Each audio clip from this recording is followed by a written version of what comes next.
Dear colleagues, ladies and gentlemen, welcome to session number 7 of the 2026 TIO Global Meeting. And it's for the first time in the history of TIO that we will have a session entirely dedicated to the treatment of STEMI. On the panel, we have Valeria Paradies from Rotterdam, Joost Daemen from Rotterdam, and Marco Valgimigli from Lugano, and also Giuseppe Tarantini from Padova. We will cover obviously multiple aspects of how to approach patients who come to the cath lab with STEMI, and we will take different angles to see what we can do. Remember to keep engaged in the discussion by submitting your questions. But without further ado, let's get started with Marco Valgimigli's presentation on whether there is still a role for thrombectomy and what about stent retriever. Marco, thank you for being with us, and over to you. Thank you. Thank you very much, Nicolas. It's a privilege to be with you. And again, thank you so much for giving me this opportunity. First of all, please have a look at my disclosure. It should be coming now, hopefully. So the question whether we would need to tackle thrombus in patient with STEMI, I would say the answer is yes. And we can look into this important topic from different angles. Probably the first one, the more conventional one, is the one which is summarized in this cartoon. This is a, I would say, important study coming from the Thorax Center from the Netherlands, an institution which in a way has connected many, if not all of us in this call. This is simply a stratification of patients presented with STEMI into whether at angiography there was a large or a non-large thrombus burden. And as you see, patients with large thrombus burden have a much higher mortality rate, mainly coming from an extra risk in the first few days after the procedure. Now, calling upon the amount of thrombus burden at angiography is not a very easy game, and most importantly, is not a very consistent game. And that is why perhaps a way of looking into this topic from a different angle is from looking into the TIMI after wire insertion. Now, if you stratify patient into whether they have a TIMI open vessel, a TIMI thrombus grade greater than 1, if I can have the next one, a TIMI thrombus greater than 1 at the beginning or after wire insertion, you would see that patient in whom there is a TIMI zero flow to begin with, who then would respond to that action by reopening the vessel with the TIMI flow greater than 0, have a much better prognosis than patients. If I can have the next one, for whatever reason it's not advancing here. Yes, and so if you look at the middle line, the orange line, these are patients in whom there is a TIMI zero flow to begin with. Now we know that these patients with STEMI do have worse prognosis than patients in whom the TIMI flow is greater than 0 and if anything, 3 at presentation. Now, if you stratify this patient population based on the pattern of flow that you observed after wire insertion, a gesture that we need to know to do to begin with if you want to treat that patients with STEMI, you would immediately see that patient in whom there is an improvement of TIMI flow because of wire insertion per se, have a much greater and better prognosis than patient in whom TIMI flow has remained 0 after wire insertion. And this is probably a very easy biomarker, a very easy surrogate marker of how much thrombus you have. And patient in whom there is a persistent TIMI zero flow after wire insertion are probably the patient in whom the thrombus burden is the greater. And interestingly, this is not because of the response of the flow at the end of the procedure. If I can have the next one. In this specific analysis, all patients had a TIMI 0-3 flow at the end of the procedure, but you see that patient in whom there is a failure of restoration of flow after one insertion, despite TIMI flow 3 at the end of the procedure, have a much worse prognosis, which is probably speaking for the suboptimal perfusion that you have in the microcirculation, despite having a good epicardial flow at the beginning. Now, let's go to the next one and let's ask and try to respond to the critical question that we have now in front of us. Do we need to tackle thrombus? And if so, with which device? This is a show of possible technology that we have been all using in the cath lab, mainly based on manual thrombectomy. You see that they do slightly differ with respect to the internal lumen and to the level of the cone with which you can tackle the thrombus. The question is whether these do or do not work. If I can have the next one and probably also the next slide as well. I would like to start tackling this problem from 3 different angles. The first one is whether manual thrombectomy does end up in a reduction of thrombus burden. Next one. This is a very important study, in a way also coming from the Thorax Center, the famous trophy study, which used OFDI. The endpoint in this specific investigation is a mechanistic one, namely the amount of thrombus that would still protrude through the stent after stent placement, after the stent has been placed in patient with ST segment elevation myocardial infarction undergoing primary PCI. And based on this specific endpoint, if you connect to the next one, you see that there was absolutely no difference between patients who have received eliminate to begin with during the procedure or patient who did proceed to conventional PCI. This is another study using OCT instead of FDI. The primary point of the study was slightly different, not looking to the thrombus burden after stent placement, but before stent placement, which does have some limitations, yet perhaps is more precise with respect to the amount of thrombus that you may have within the vessel. And you see that this thrombus area defined before stent implantation, again, did not differ in patients who underwent thrombectomy, in patient with STEMI, yes or no. So let's go to the next one. Based on the best available data, we do not have evidence that manual thrombectomy is able to reduce the amount of thrombus in patients undergoing STEMI. Now, what about the infarct size? Next slide, please. There have been 4 different studies setting infarct size as a primary point. Please, let's proceed to the next one. All these 4 studies fail to show an impact of thrombectomy with respect to infarct size. There's also been an additional number of studies, actually overall 16, having infarct size not as primary, but as a secondary endpoint. And in the vast majority of these studies, there was no signal that manual thrombectomy did affect infarct size.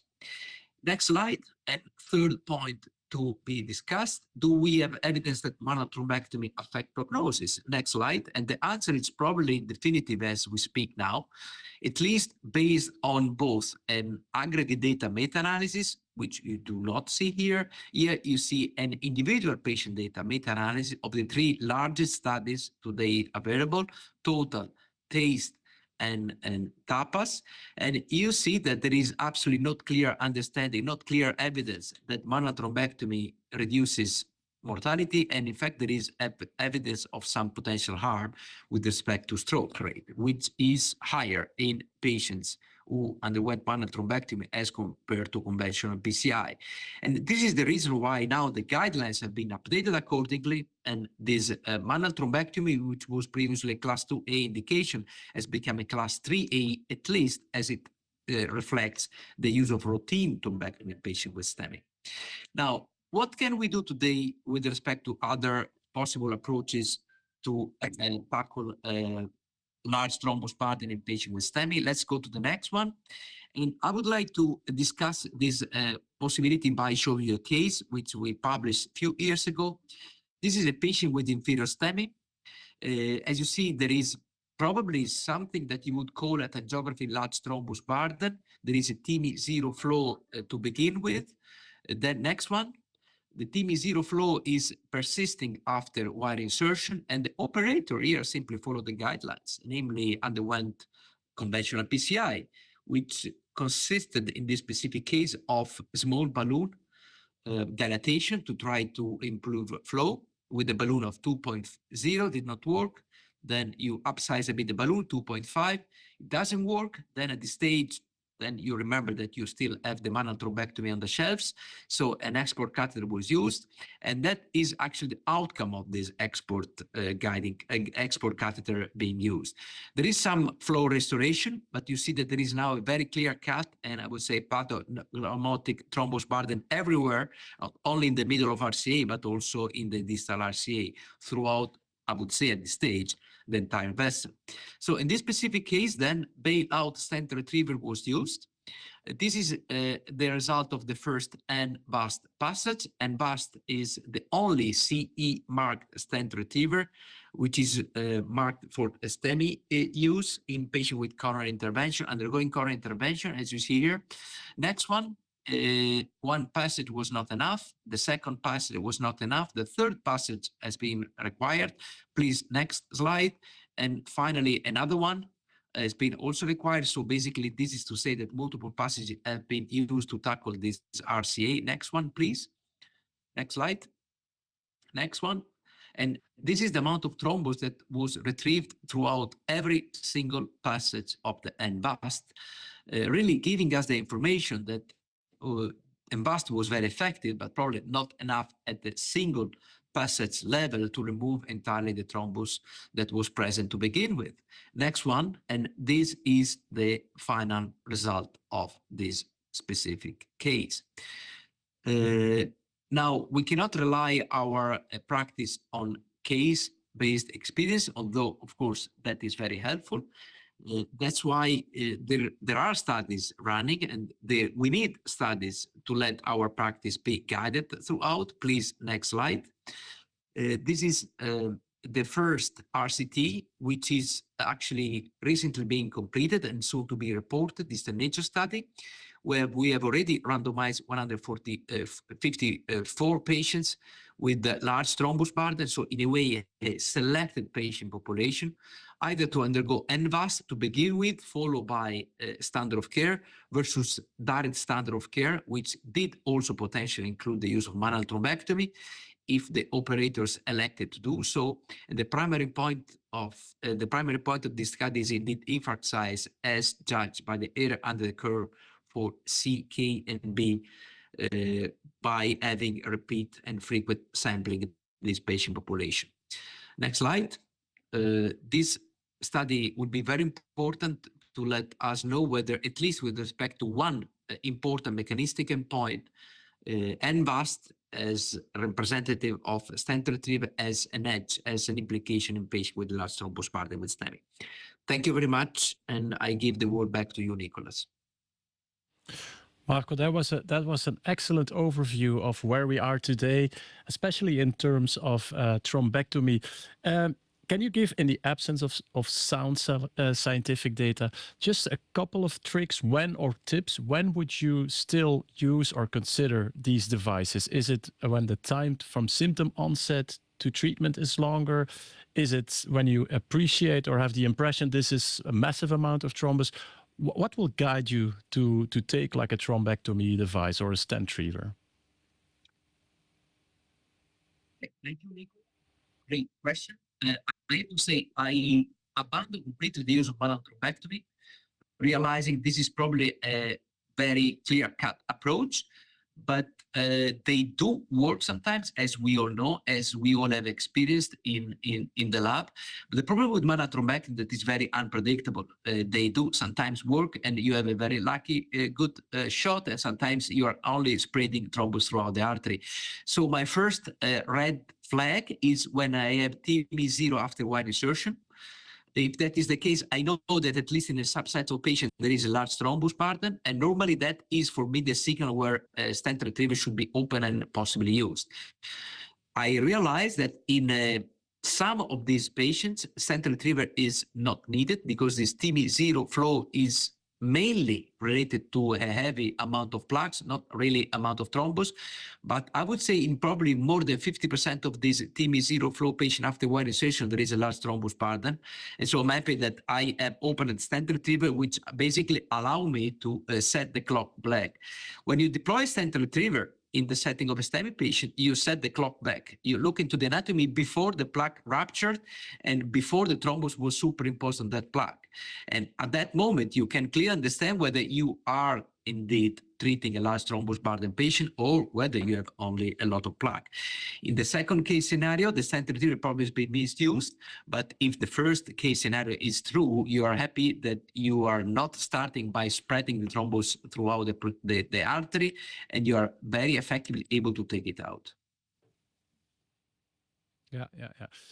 Giuseppe, and how is your practice these days? Have you walked away completely from thrombectomy, or does it still have an indication?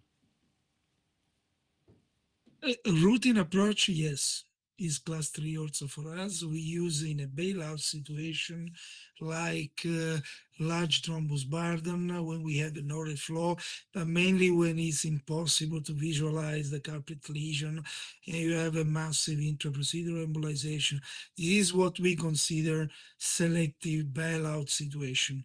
But actually it's interesting. The system is anyway interesting because many years ago, probably you can recall that, we have a system that was for a poor man.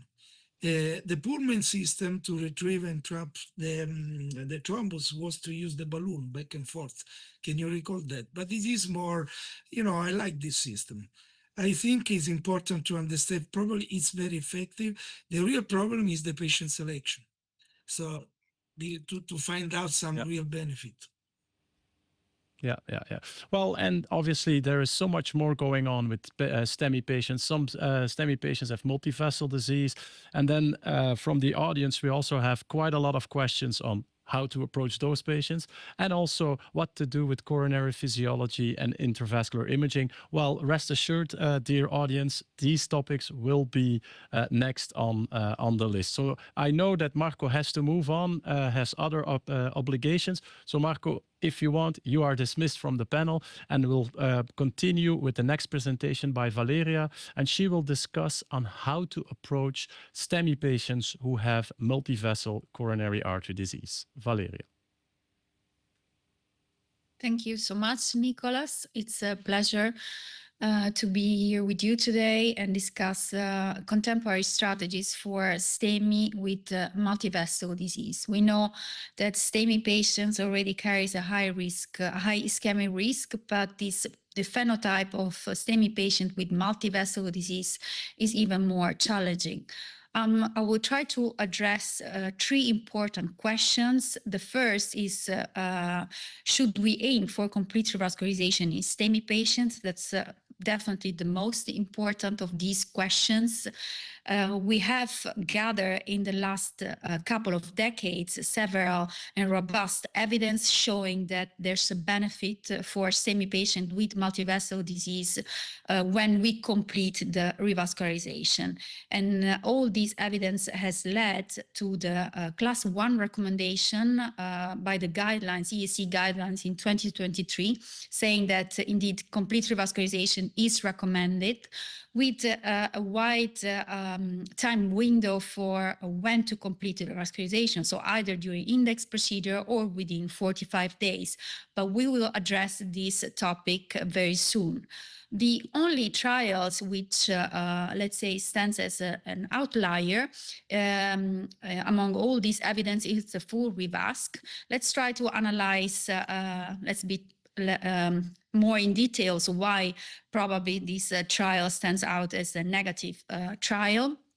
When we want to describe a treatment effect, of course, any study is based on the difference in exposure between the 2 arms, and that's the way to demonstrate the treatment effect. Now, when we look at the full revasc and we look at percentage of PCI of non-culprit lesions in the full revasc, we see that that's dramatically lower than for other previous trial. So of course, if you have a lower exposure rate for both the two arms, it's more difficult to show a treatment effect. Another important consideration of this trial is that the enrollment was halted after complete results were announced, and that's also led to the fact that only 30% of the original sample size was completed. And the second important question is when to complete revascularization in STEMI patients. Now, also in this setting, we have been look at several trials, robust evidence. However, the majority of these trials combined the two questions: whether to perform complete revascularization, so trying to address the question culprit only versus complete revascularization, with the other question about when to complete revascularization. Also, when we look at the time window, we see that there are multiple options. So either we go for multivessel PCE during the index procedure, either we go for a stage revascularization during the index hospitalization, or we'll discharge the patient and then we call the patient back for the stage revascularization within 45 days.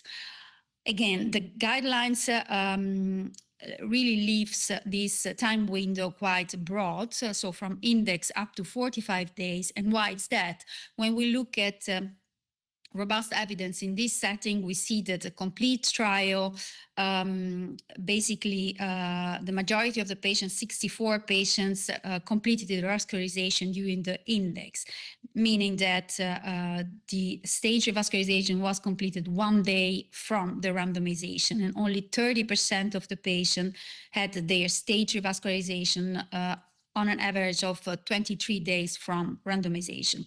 The BioVasc enrolling 40% of STEMI patients was the only trial which specifically looked at the timing of revascularization.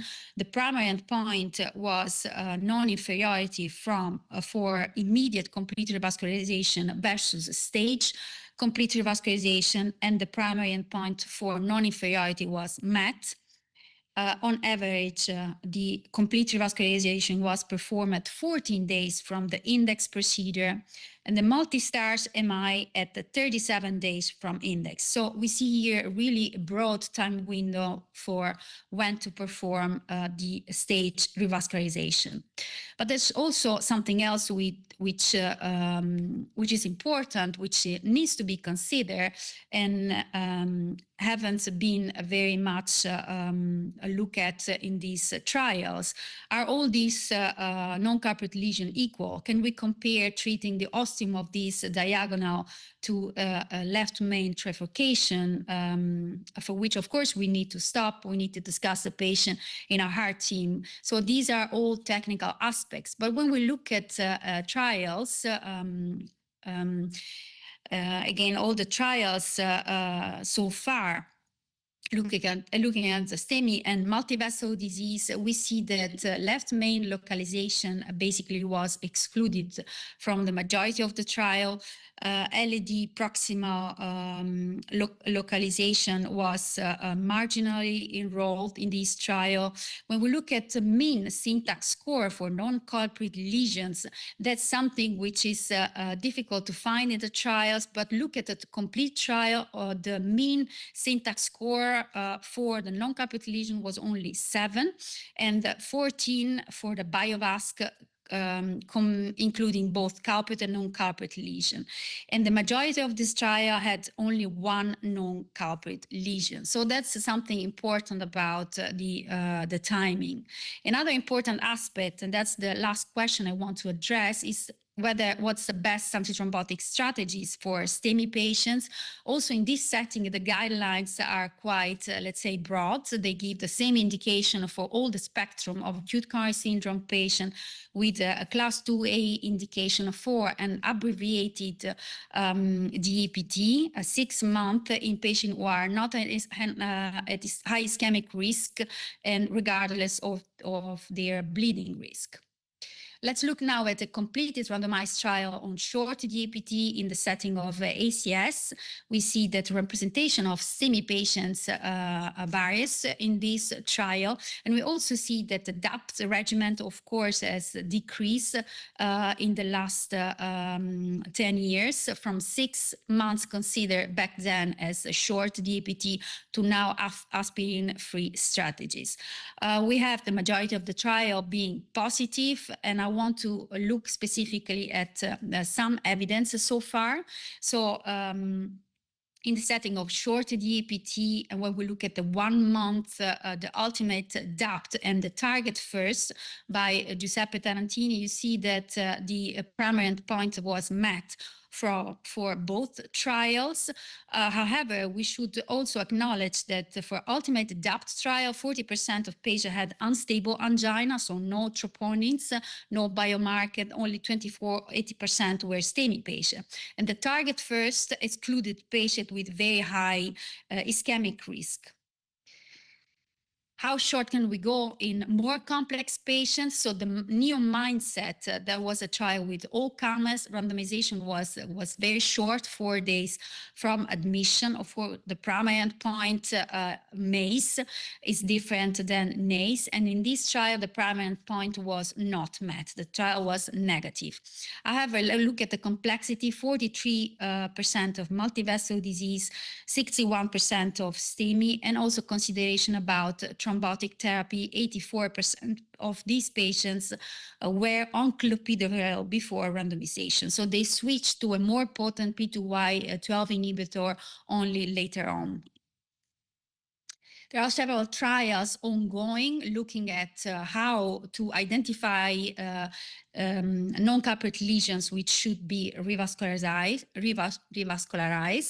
And I want to focus your attention on the COMPARE STEMI-1 trial, specifically looking at STEMI patients in which we are investigating indeed only STEMI patients, 1,600, which will be randomized to either prasural monotherapy or standard DAPT. And for multivessel patients, 50% of the population, we will look at optimization of the PCI, either angio-guided or OCT-guided. For this trial, we have a great contribution from Nicolas and Joost in designing and recruiting the patients. And I think this is going to be a landmark trial.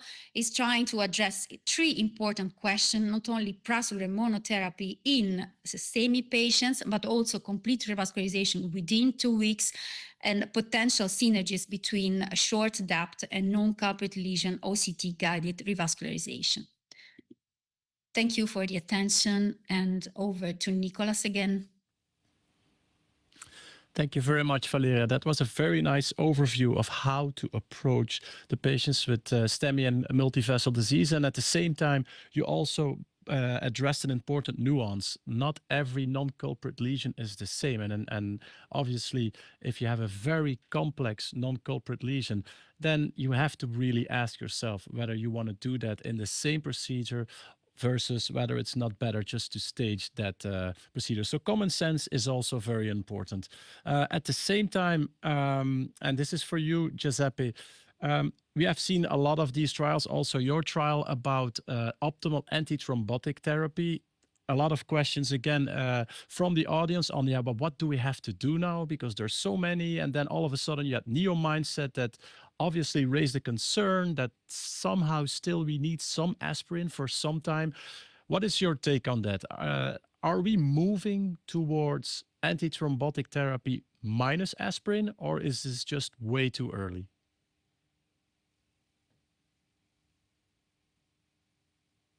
I think you're a little bit muted. Pardon. So to be as simple as possible, but not simpler, what I can say is that by NEO mindset, we know that we cannot interrupt the dual antiplatelet therapy within 1 month. This is something that do not need any further evidence that is dangerous. But when you look at the NEO mindset, at the landmark, after 1 month, actually there are no difference between the 2 arms with short versus prolonged dual antiplatelet therapy. This is pretty much consistent with the target first and the ultimate DAPT. And actually the ultimate DAPT plus the target first, now we gathered these two data sets. We're going to present in a late breaking in the ESC, and you will see the pool patient level analysis that will deal with shorts versus long term and complete versus non-complete, just to have a final answer with a pool, number of patients that is more than, let's say, 3,500. So in my view, as I told you, I think when you go for complete revascularization and your residual symptom score is very low, and you are very thorough in the evaluation of the non-culprit lesion, I don't think that's, do we really need to prolong the dual antiplatelet therapy? We have so many evidence now, so many trials. And to this regard, I do humbly believe that the guidelines are a little bit outdated for me. That's an interesting comment. I must say that when we were designing the Compare STEMI one, I was in favor of dropping the aspirin altogether. Just give aspirin during the procedure, but at discharge, drop the aspirin. Yeah, when I saw the neo mindset, I was a little bit woken up about that, but still I'm not ready to give that thought up, to give up on that thought. So maybe this is a call to future trialists to keep considering, maybe also to design a trial where for whatever reason we can stop the aspirin. So Joost, there was also an interesting question that I would like to bring to you from the audience, and that is, okay, but just imagine this patient who has a late presentation beyond 12 hours with a STEMI and has multivessel disease. What do? You start revascularizing the patient, or do you say, well, this was more than 12 hours. Now we have to wait and we have to look for ischemia down the road? What is your practical recommendation here? Yeah, that's a very interesting question. So first, I think if you know that there is multivessel disease, that implies you already did your angio, you have the patient on the table, and I think here that common sense comes into play. What is the type of the patient, how severe is the disease, and importantly, what is the myocardial territory at risk? Is that TIMI 3 flow, or is the vessel completely occluded? I think that makes a big difference. We always try to screen patients properly up front, specifically if the delay is long, an echo up front would usually help. I mean, if the patient is very old, is presenting with Q wave, symptoms are largely faded away, and the vessel is totally occluded, I could imagine you are a bit more reluctant. But a lot of these patients we do a cath on usually during the off hours. They still have symptoms, which usually implies that there still is viable myocardium and ischemia. So I'm typically relatively aggressive in at least trying to get the best result as possible in terms of revascularizing them. Yeah. And then the audience also was commenting a lot about the value of coronary physiology and intravascular imaging.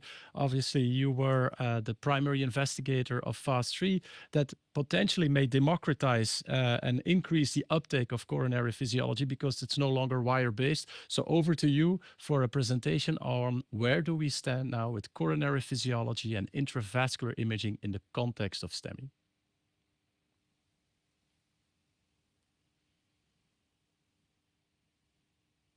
Thank you, Nicolas. If you can put the slides up.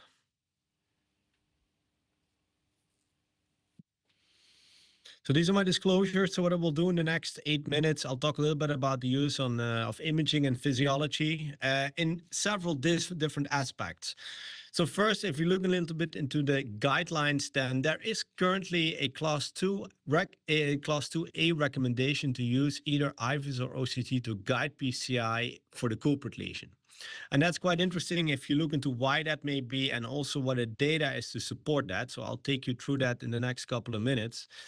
At first, in my opinion, imaging really allows you to get more detailed insights in the to the culprit lesion plaque characteristics. And that may make a difference because a soft TIGFA is obviously a different animal as compared to a calcific nodule that captured or developed thrombus in terms of how you would treat that, how you would prepare that lesion, and also the risk that is pertained to the patient at longer term.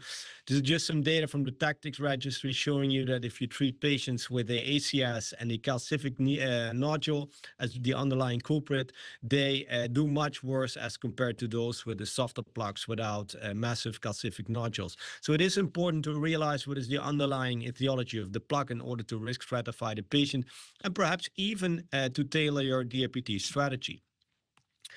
What about IVUS? So we've talked a lot about OCT also in the previous session, but IVUS, I think, particularly in the setting of STEMI, can be extremely interesting and extremely valuable because IVUS, as you know, is not depending on proper flush. So a lot of these patients have a high thrombus burden in which OCT may not allow you to do proper imaging simply because of the lack of contrast opacification. But with IVUS, you can get an immediate insight, and that's what we try to investigate. As you know, also one of the trials that you were one of the founders of was the Spectrum trial, 200 patients in which we did IVUS-guided PCI in a STEMI context. So the interesting part about this dedicated trial that is we wired the culprit artery, and the first thing we did before any thrombectomy, ballooning or whatsoever is we did imaging. And we learned a lot from that simply because, and this is quite intuitive, that the IVUS really gives you an immediate insight into the amount of thrombus, the amount of calcification, and also allowed us to do direct stenting in a lot of cases simply because you're able to exactly measure the diameter of the artery, the length of the lesion, and avoid the areas like in panel B, for instance, where there may be a lesion based on the angio, but the IVUS would show you that it's just a floating subacute thrombo, organized thrombus that you really should avoid treating simply because these will resolve over time. So that's just to conceptualize the use of IVUS. This is some data that we recently submitted for publication on how the IVUS may also allow you to optimize your PCI, simply because in a STEMI setting, you know, we typically tend to undersize stents and so on. So the IVUS allows you, for instance, to appreciate the amount of malposition, the amount of plaque burden at the edges, but also, and Marco already showed the importance of that in the trophy trial. If you look at thrombus protrusion, for instance, if this is something you see and on the angio you see, well, the stent is not properly deployed or there's still some residual disease, the imaging shows you thrombus protrusion, then you know where to stop here, because obviously more maneuvering of thrombus in this stent will not help them, will only generate distal embolization. So proper adjudication of imaging findings really will help you to tailor treatment to patients in need of the best therapy, and specifically as this is still the highest risk patient cohort we're treating. The data, however, supporting the use of intravascular imaging in patients with ACS is relatively limited. This is a meta-analysis we performed 3-4 years ago with the help of Frederik Groenland, 9 studies, largely retrospective, at least subset analysis of larger trials, showing you that there is a benefit of, in this case, IVUS-guided PCI as compared to angio-guided PCI, but perhaps not as pronounced as was initially thought based on the initial larger trials performed in Asia. 14% MACE reduction in this study. But then there was the IVUS ACS trial, again, a large Chinese trial, over 3,500 patients randomized 1-to-1 to either IVUS or angio-guided PCI in the setting of ACS. So this is important, only about half of them had a STEMI, in which the investigators in China showed that if you do proper IVUS assessment pre-procedure and you do your post-PCI optimization, you will be able to reduce your target vessel failure rates with about 45%. So quite a striking finding, large trial, almost 3,500 patients, but again, a very striking finding with a benefit on the short, but also on the longer term in terms of IVUS-guided PCI. What about imaging for diagnostic purposes? Valeria already touched upon that. And there it's important to realize that according to current guidelines, the use of particularly OCT is recommended to find the underlying disease etiology, specifically if there's an ambiguous culprit lesion. So that means you really, OCT allows you to appreciate potential erosions, calcific nodules, ruptures, but also SCUT, and patients that may just have spasm in which the lumen actually is nice and healthy. The relevance of this was illustrated by a subgroup analysis of the complete trial. Natalia Pililia led this. So pre-PCI OCT was performed in non-culprit lesions of 100 patients, all angiographically significant, visual diameter stenosis about 80%. And then it's interesting that the operators were able to find that in 47% of these patients, there were actually thin cap fiber atheromas as an indicator of plaques that were really at high risk for future adverse cardiovascular events. What about physiology? This is a different entity, of course, in patients with multivessel disease. As you know, a lot of the trials on coronary physiology were performed in patients with chronic coronary syndrome.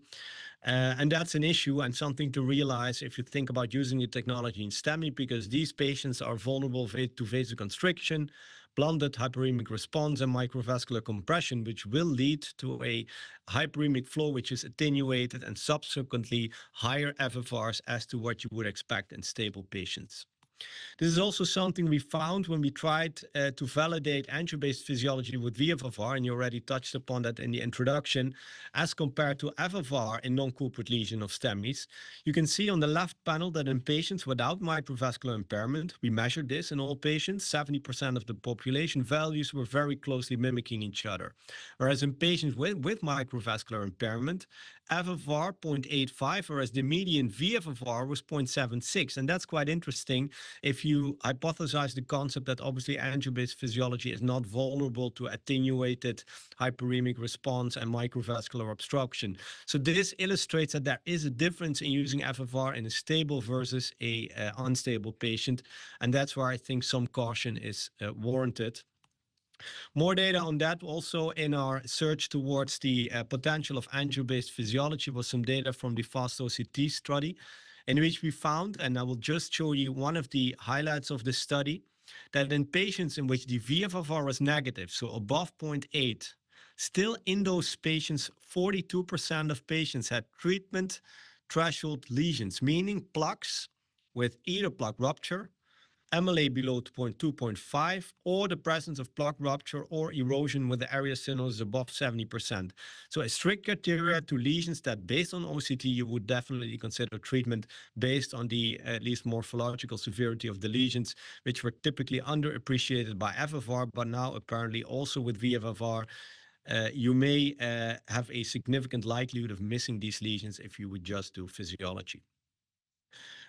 Trials on physiology to guide non-culprit lesion revascularization. There are numerous trials on the topic. I will just highlight the Flower MI, the largest trial on the topic to date, almost 1,200 patients, in which the investigators were not able to show any superiority of using FFR as compared to conventional angio-based PCI, in which you simply treat 91% of the non-culprit lesions as compared to deferring 56% in the FFR group, finding very and clearly in line with the complete study, in which we simply found that if you treat everything which is at least angiographically significant, that is perhaps at current still the present gold standard. Imaging and physiology studies on the way. Valeria already touched upon. There's a lot of studies on the topic using different algorithms to guide non-culprit lesion revascularization using either imaging or physiological characteristics are on the way. PREVENT was the first, showing at least a first proof of concept that treating vulnerable plaques may be beneficial, but definitely the word and the final verdict is not out there on how to intervene and whether to intervene on these lesions.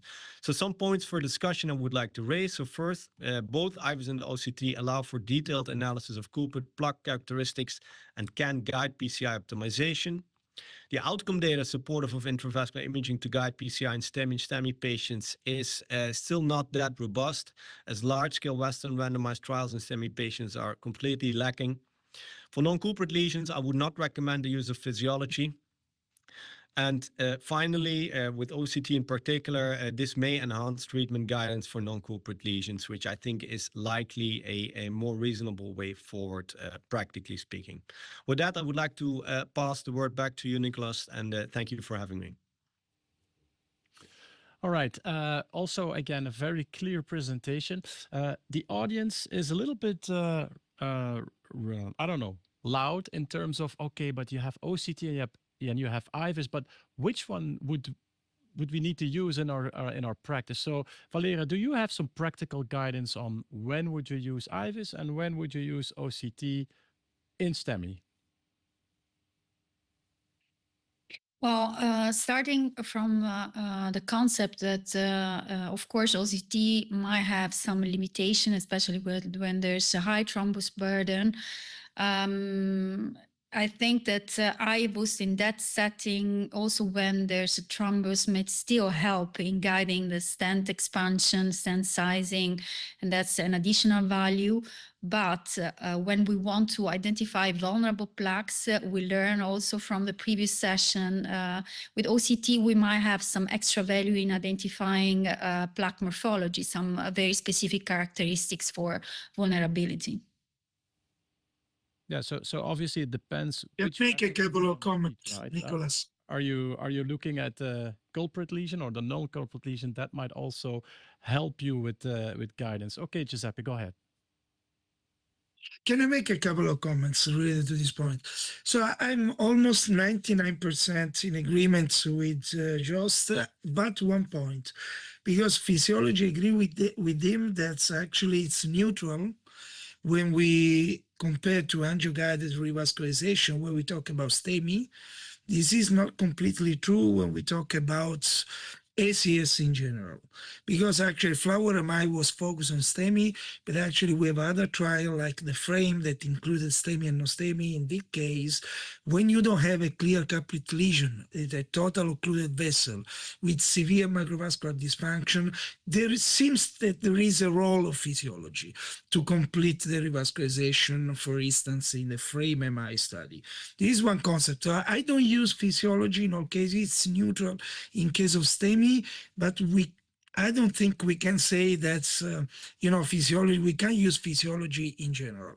The second point related to the IVUS is that in general, this pretty much consistent with the stable coronary artery disease. You might use this device when you have complexity. So on top of the primary PCI and the capillary lesion treatment, actually you want to go for the same setting, complete revascularization, a staged complete revascularization. You have, let's say, long lesion, calcific lesion.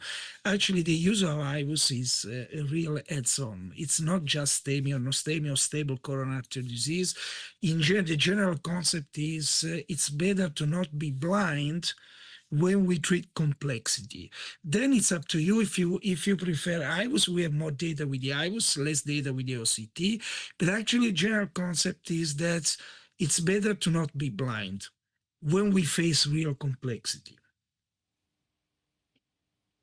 Well, I think these are provocative statements. Again, we have two randomized controlled studies that basically are opposing your take on this. We have optimal and we have IVUS chip that basically said even in complex lesions, the benefit in a Western geography. We can comment that. Minimal. We can comment that. I think it's interesting. Yeah. Let me say something. I think that the audience will enjoy these kind of debates. Just 30 seconds related to the two trials that actually I know that you are the last name, or one of them is New England Journal of Medicine. I think it's important just to highlight that the use of IVUS in this trial fulfill the criteria for the optimal revascularization only in 50% of the cases. This is the first concept. And the second concept is if you leave out a residual symptom score of 15 or 20, that means that the burden, the atherosclerotic burden of these patients cannot be overtaken just by the fact that you use the IVUS for a couple of lesions. This is something just to, an argument against the fact that these two trials seems to be negative, but for me, they are not negative. Well, I think we're getting more and more multiple layers to the discussion, and I do believe that these trials are important and are definitely not the end of the story, because obviously recently the guidelines have become more pronounced in favor of invasive imaging, but it's not in sync with everyday contemporary practice. So we may need to readjust that. But the final question to Joost. So Joost, you have predominantly talked about hyperemic coronary physiology. What is your take on non-hyperemic coronary physiology in the context of STEMI? Would that be more reliable, or is it just a more generic statement, don't do coronary physiology during a STEMI procedure? No, so I think the blunted hyperemic response is something that impacts FFR. Obviously, that doesn't count for the non-hyperemic indices, but yet I think the concept of microvascular compression, vasoconstriction still count. And then the concept is that in these patients, resting flow is increased. So meaning that the non-hyperemic indices may actually be more pronounced and perhaps even more positive. So conceptually, that's obviously the opposite of what you would see with the FFR index. But that said, I think there is at present no data to support the use of non-hyperemic pressure ratios in patients with STEMI to guide non-culprit lesion revascularization. And the same obviously counts for angio-based physiology, as you are aware of after having seen now All-Rise and also Fast 3. 9 to 19% of the patients had some form of unstable angina or STEMI. So at present, there is no data to support the use of these non-hyperemic indices in the use of ACS, or STEMI in particular, I should say. All right. Thank you very much for the clarification. With that, I think we have accomplished our mission. We discussed the role of thrombectomy devices. We looked in how to treat multivessel disease. And then we also addressed coronary physiology and intravascular imaging in patients with STEMI. To all the panelists, thank you very much for doing this with me. For the audience, thank you for sticking around. Now we're going to switch from atherothrombotic disease to the treatment of thromboembolic venous disease. So stay tuned for the last session of the 2026 TIO Global event.